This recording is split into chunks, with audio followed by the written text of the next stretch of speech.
Hello and welcome to Elden Ring.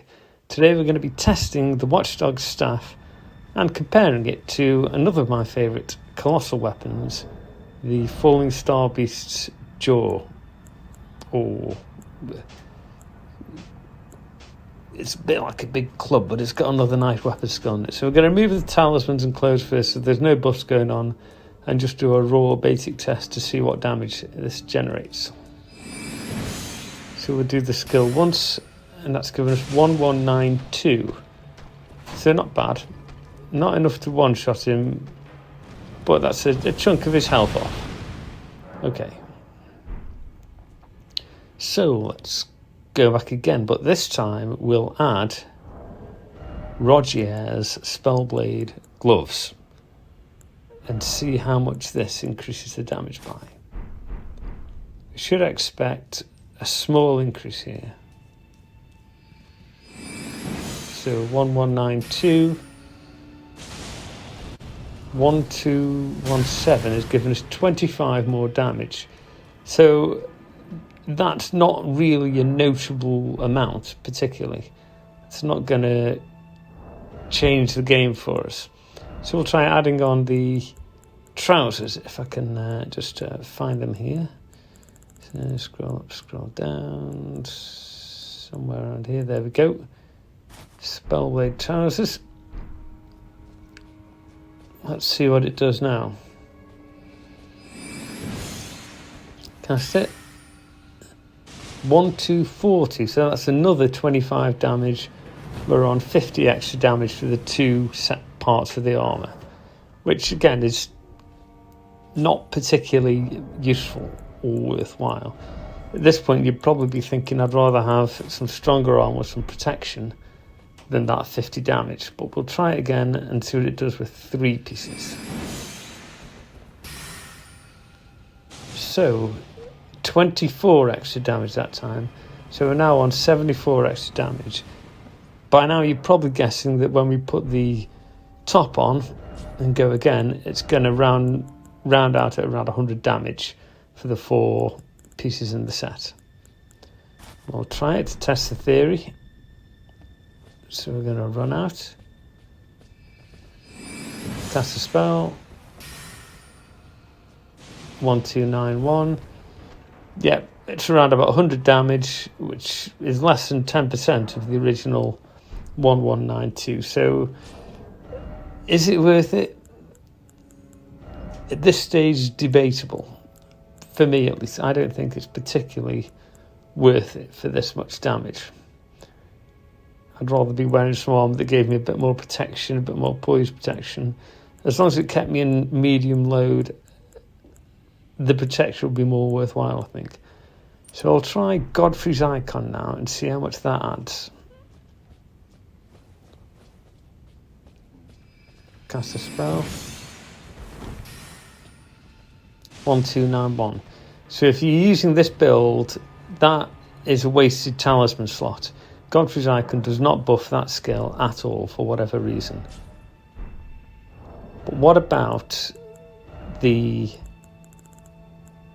Shard of Alexander? Does that improve the damage output at all? Try again.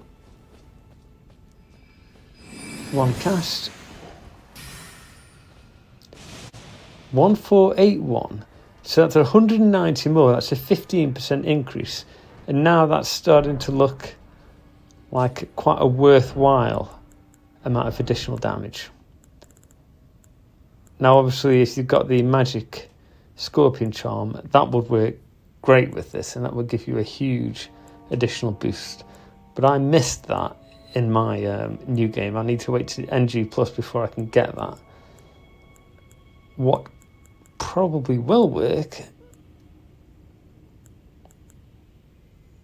is a Rotten Wing Sword insignia. Surely it does a series of magic missile attacks, so they must count as successive hits, right? Well, actually, wrong. There's no additional damage there. They must not count as successive attacks, so that is another wasted talisman slot. So what can we try instead? We could try the Ritual Sword Talisman, which gives you a buff to your attack power if you've got full health. And that's what that little red glow you can see has got. One cast. 1630. So that is an extra 10% of damage. So that is a useful talisman to have if we're trying to maximise the amount of damage we can get. Now obviously it's magic damage, so we could try increasing some stats that are relevant to see if we can use a stat boost to get a bit more damage out of it. The obvious choice being, because it's a magic damage, Marika's Sword Seal. So let's try Marika's Sword Seal and see what difference that does. You wouldn't expect much because it only buffs your intelligence by a small amount. Let's see what it does.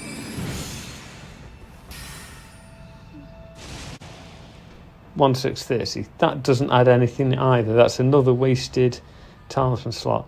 So at the moment, it's only really the Ritual Sword Talisman and the Shard of Alexander that are doing anything. So in the mixed physic, let's try the Magic Shrouding Crack tier. And another useful one we can use is the Cerulean Hidden tier, which will mean for a short while we don't use any FP while we're casting it. And we've got a boost to magic damage. So let's try it now. Drink the physic. Cast a spell. 1954. 324 extra damage. That's boosting us by 20% now. So we're now getting to the stage where we're doing some real damage. So we'll try now adding the Golden Vow Incantation. See what that does. Commander Standard is a stronger aura buff, but it doesn't last as long. Cast again. 2251, 297 extra damage. That's a 15% increase again. So we're now getting up towards double what we started out with. So we're going to do Golden Vow, then Howl of Shibiri, and then we're going to drink the physic and see what that does. So walk up, do a cast.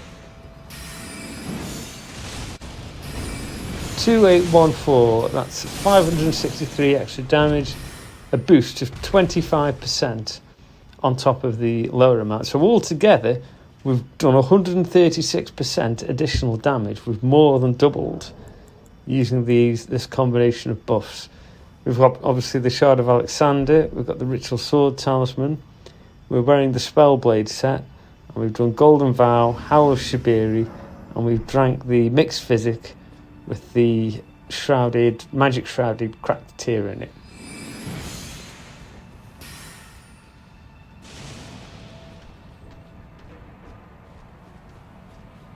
Not sure what was going on there. 1871.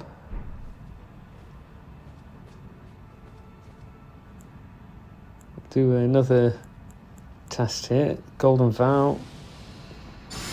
Howl Shibiri. Physic.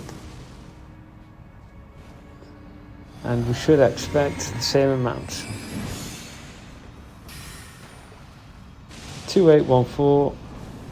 So that's consistent. It doesn't seem to be RNG. I think I must have forgotten one of the buffs on the previous run, but we can look at on this fellow at this level with these stats, a solid 3,000 damage nearly there. Now, if we do the same without Rogier's set, how much will we lose out by? That's the question. So obviously it's quite restrictive to be stuck to that armour set. You might want something a bit more protection. Without the armour,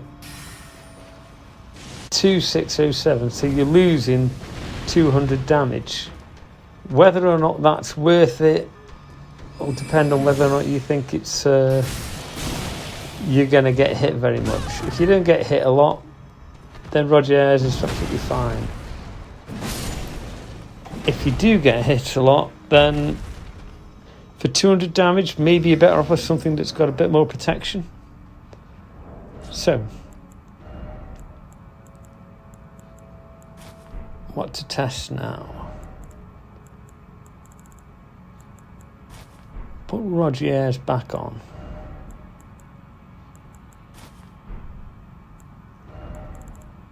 If I can find the trousers, there we go.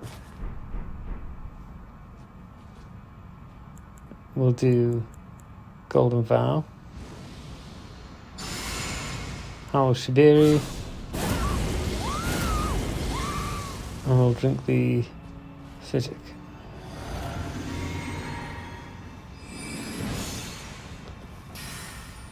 And in a minute we're going to compare this to the Fallingstar Bistro. To take this any further, you need that magic scorpion charm talisman that you get from Saluvis's quest. I missed it from my NG, so I'm going to have to wait until NG Plus to get it. So, here's the alternative option. Now this one is the Fallingstar Bistro. Now the skill also tracks the target, but it kind of stuns them and locks them up, and it does a bit of poise damage as well. I think which one's best will depend on circumstances. For me, a lot of the time, I think this one's actually got more utility. So a basic standard hit did 1,200 and something there, and we can quick cast it 3 or 4 times. Quickly, and he can't move while we're hitting him with this. It pretty much locks him in the spot. We're going to go try Golden Vow now. And we'll try Howl Shibiri. And we'll try... Okay. So we're doing 2,000 a hit there now. 3 hits, 4 hits, and he's out, and he can't move or attack us while we're hitting him with this.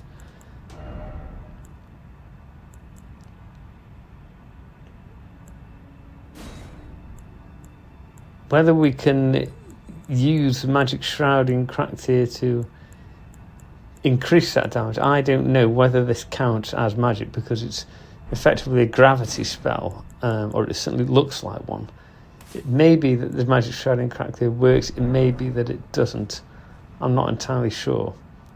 What can be useful though, obviously, is that infinite FP, because if you're entering a boss fight and you're intending to use this, being able to cast in quick succession without using any FP is going to be pretty powerful.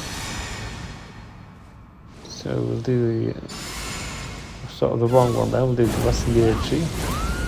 Actually, we want Golden Vow, Howl Shibiri.